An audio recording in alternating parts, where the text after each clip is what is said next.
What's up, Dragon Brood?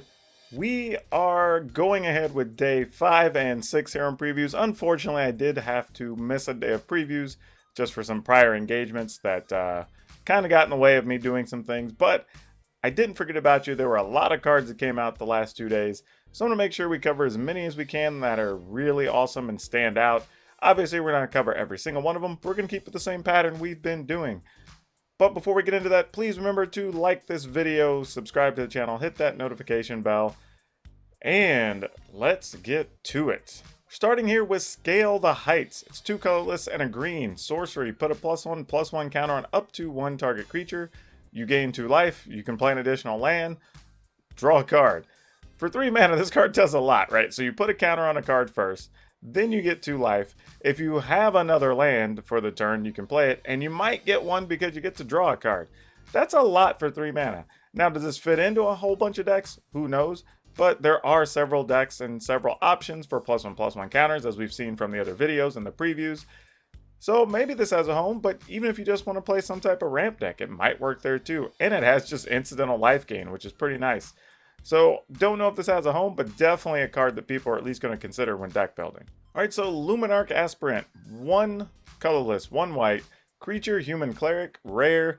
At the beginning of combat on your turn, put a +1/+1 counter on target creature you control. Yeah, this is good. There's no questions, right? Like if you're playing anything that cares about counters, this is literally a free counter every turn. We already had the Selesnya +1/+1 counters deck.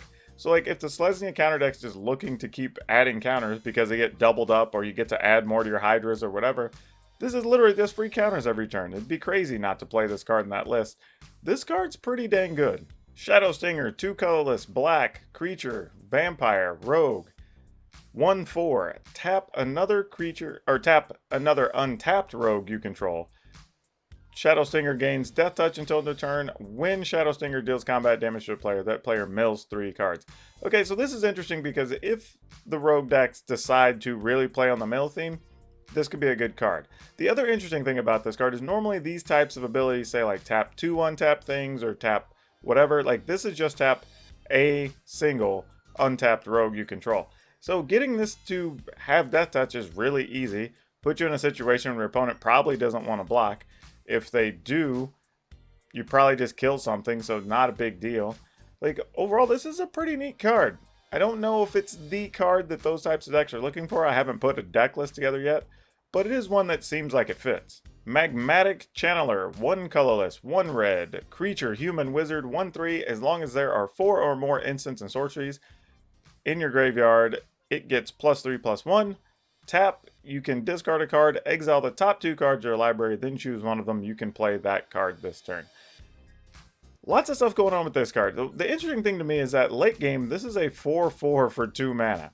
And I have to admit, that's pretty enticing. Now, this is probably better in older formats where you're playing a bunch of burn spells or whatever and you get an actual sizable creature, which those decks don't normally have.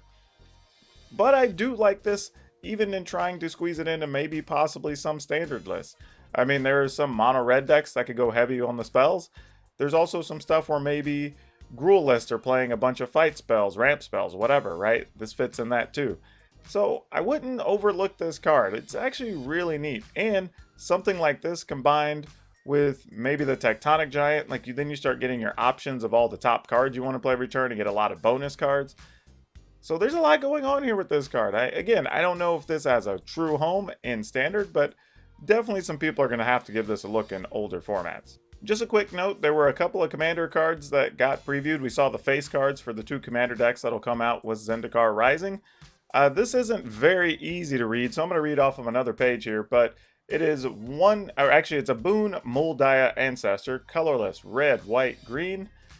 Legendary creature, Elf Spirit, very cool. At the beginning of combat on your turn, up to 1 target land you control becomes an XX elemental creature with trample and haste until end of turn, where X is Abun's power. It's still a land. Landfall, whenever a land enters the battlefield under your control, put a +1/+1 counter on target creature. So this is kind of, it's kind of okay, right? It makes other creatures bigger, so you get to put a counter on something every turn. You also turn a land into a creature for a turn. So it's giving you a free creature, which is kind of nice. if the board gets swept and then you decide to cast a boon, you still have something to attack with. But it seems just kind of medium power. Our other legendary face card, Anawan the Ruin Thief. Anawan the Ruin Thief is 2 colorless, 1 black, 1 blue. Legendary creature, vampire, rogue. Other rogues you control get +1/+1. Whenever one or more rogues you control deal combat damage to a player, that player mills a card for each 1 damage dealt to them. If that player mills at least 1 creature this way, you draw a card. So this, I think, is even better than the other one by a long shot. Mostly because this already has a theme, pumps other rogues, it's easy to build around. It's a vampire as well, so that's a popular theme. You get to deal extra damage, or I mean, you get to mill extra cards whenever you deal damage. And then if you mill a creature, you get a card. So there's a lot going on with this. Really like it. This is the type of thing, the standard decks would probably really love. But yeah, overall, this is just a neat card, and I like this one more than the other one. Now back to regular cards, and man, this one's a doozy. So Leyline Tyrants, 2 colorless, red, 4/4. Creature, dragon, flying. You don't lose unspent red mana as steps and phases end. When the Leyline Tyrant dies, you may pay any amount of red. When you do, it deals that much damage to any target.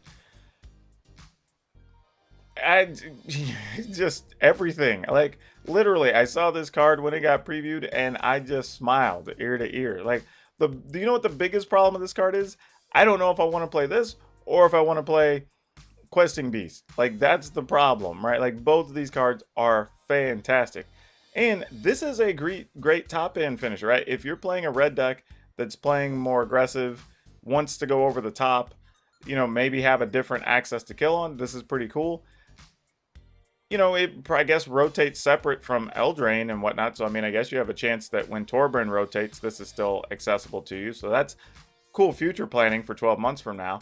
But this card definitely has to get some play, right? It's a 4/4 for 4 flyer, which is already good. If you get stuck at 4 lands, you could basically store mana for your next thing, which is pretty nice. And honestly, even if it goes to die and you have land on tap, great. Just tap all those mountains. Then you get to deal whatever number of damage to something when it goes to the graveyard. Almost no downside to this card. Like, this is really good. This is a strong mythic. Definitely expect it to see some play. Mind Drain, 2 colorless, a black sorcery. Target opponent discards 2 cards, mills a card, loses a life, you gain a life. Do we just never play Mind Rot again? Like, 3 mana, discard 2 cards, then they mill a card just as a bonus, and then you drain them for 1. This seems pretty good. Now, I don't know if it's constructed playable, probably not, but at any point where you want to play something to make the opponent discard 2 cards, this is probably your card of choice. Concerted Defense, 1 blue, instant, counter target, non-creature spell, unless its controller pays 1, plus an additional 1 for each creature in your party. So at the very least, you can stop non-creature spells by making them pay 1, but up to 4 more for each member in your party. So this is kind of cool, right? Because if you're playing some type of aggro deck with blue, let's say a blue-white flyers deck, for instance, then you maybe have 3 creatures out. If you have like a wizard and something, maybe that's enough that you can end up with your opponent not being able to pay 2 mana. So for 1 mana, you can stop that Shatter the Sky or whatever, right? Storm's Wrath. Like, so it's kind of a neat card. This feels like it has to get some amount of play. I don't know how much, but I do expect you'll see this get played, especially in decks that are using the party mechanic.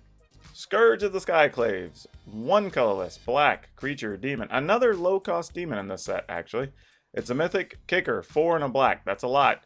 When you cast a spell, if it was kicked, each player loses half their life rounded up. Each player, so that includes you as well. Scourge of the Skyclaves' power and toughness are each equal to 20 minus the highest life total among players. This card reads very weird. It's similar to some older cards, so I don't know if it fits in those or those older decks or not. Like, I mean, you're trying to manage 2 life totals. to get this to be what you want it to be, right? So you can't really play it early because, you know, being minus even 16 or something. But I don't know, maybe a 4-4 for 2 is enough, right? That's not awful. But the problem is your life total would also have to be 16. Because if you're at 20 and your opponent's at 16, that doesn't really do anything. Yeah, I don't know. This card's weird. It's got to get some play. I just don't know where. But the life loss is cool. I mean, that's a neat aspect of it. The other interesting thing is here, it's a demon that doesn't fly. And I have a feeling some people are going to get caught up on that. Like, somebody's going to get got attacking with this, or assuming they're going to be able to block, and they're just not going to be able to. So, interesting thing there. It's totally different than a lot of other cards. That's for sure. Is it any good? I don't know. Verdict's out on it at this point. All right, so this one looks like it's in, looks like possibly Italian. So let me go ahead and read from over here. Slundys Vision. 2 colorless and a blue. Instant. Look at the top 6 cards of your library. You may reveal an instant or sorcery card from among them. Put them into your hand. Put the rest into the bottom of your library in a random order. And the other side's an island that enters the battlefield tapped. This is actually quality because this is the type of card some of those decks might already play. I mean, the fact that it's an instant and not a sorcery makes it playable. So if you just want to go digging deeper for a card, that's awesome. And, you know, those decks often need a lot of mana as well. So this is actually a reasonable card for kind of the slower control type decks to want to play. Turntimber Symbiosis is 4 green, green, green, 7 mana. Sorcery, look at the top 7 cards of your library. You may put a creature card from among them onto the battlefield. If that card has converted mana cost 3 or less, it enters the battlefield with 3 additional +1/+1 counters on it, plus the rest. Oh, put the rest on the bottom of your library in a random order. The other side has the damage clause, so you can put it into play untapped if you pay 3 life. If you don't, it enters tapped. The thing I'll say about this card is that usually when we get these type of effects, there's always like this weird fail state where you're going to get a small creature and it doesn't do anything because your deck may be playing some aggressive curve, so you have some number of 1 and 2 mana things that just don't result in anything later in the game, and that's always disappointing. You don't want to spend big mana doing that. However, in this case, your small creatures are at least 5/5s, you know, plus most likely, so that's not the worst case scenario. And if you find something more efficient and bigger, then that's just great, right? It does cost 7 mana, so that's not awesome, and it's a sorcery. But having the option to have it be a land really changed the valuation on this. Maybe the decks play 1? I don't know, but I'm at least going to try. Black Bloom Rogue, 2 colorless and a black, has Menace. It gets +3/+0 as long as your opponent has 8 or more cards in the graveyard. Comes into play tapped as a land.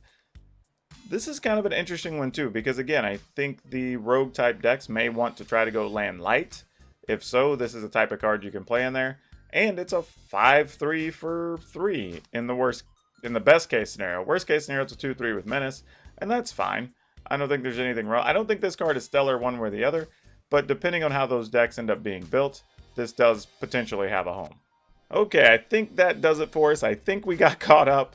Hopefully we won't have to miss any more days till the end of preview season, but so far it looks like everything is coming up Millhouse in Zendikar. There's so many good things for Commander, for Standard, even like we've seen today, a couple of cards that work better in even older formats.